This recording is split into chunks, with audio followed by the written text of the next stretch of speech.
c'est bon. Moi, je ne peux pas manger. Ouais, c'est nickel.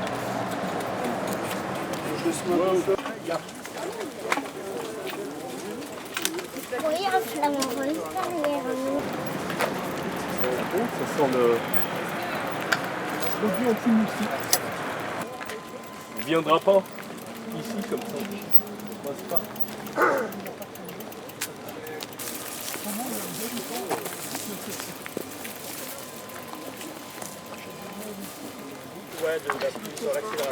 Et c'est une fois 3 pour la tenir.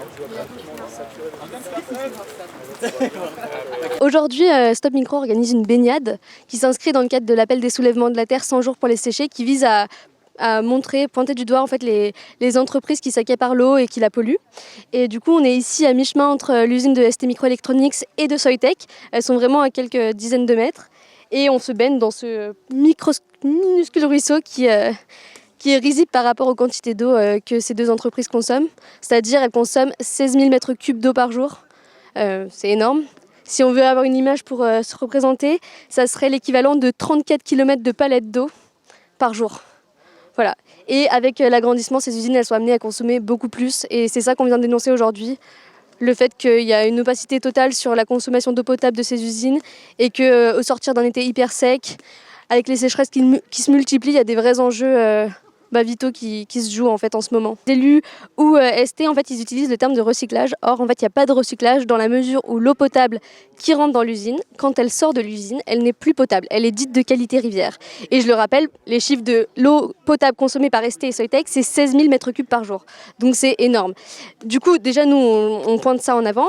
Et ensuite, en fait, c'est des usines qui, dans le processus de fabrication du coup, des puces, des microconducteurs, utilisent énormément de produits chimiques. C'est pour ça que c'est deux usines qui sont Céveso. Et du coup, l'eau qui est rejetée, même si elle est dite de qualité rivière, il y a des seuils de taux de concentration de produits chimiques qui sont quand même énormes. En fait, on a un scientifique qui nous a envoyé des données sur le phosphore et l'azote qui est rejeté dans l'eau, et c'est des chiffres qui sont l'équivalent de villes de 80 000 habitants. Enfin, c'est gigantesque. Donc c'est pas parce qu'ils sont dans les clous en respectant les normes que ce qu'ils rejettent dans l'Isère n'est pas dégueulasse.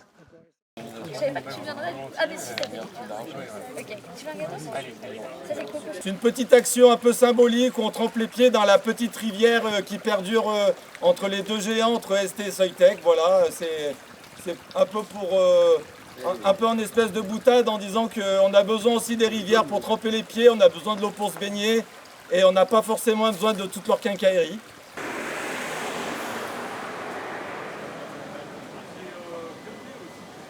Pour nous, c'est une évidence.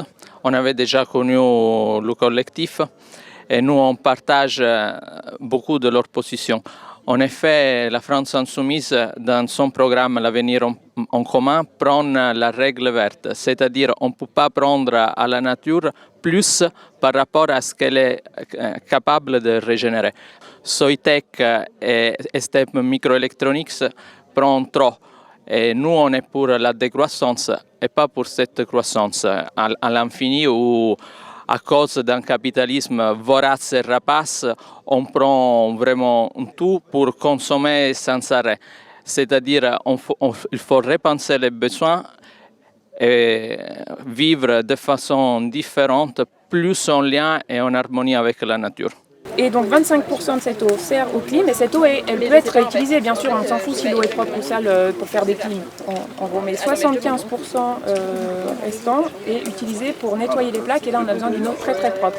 Donc cette eau qui arrive potable, elle est passée dans des espèces de filtres où en fait elle est déchargée de tout ion, de toute bactérie, en fait il n'y a plus rien dans cette eau, si nous on la boit, elle est mauvaise parce qu'il n'y a plus aucun minéraux dedans en fait.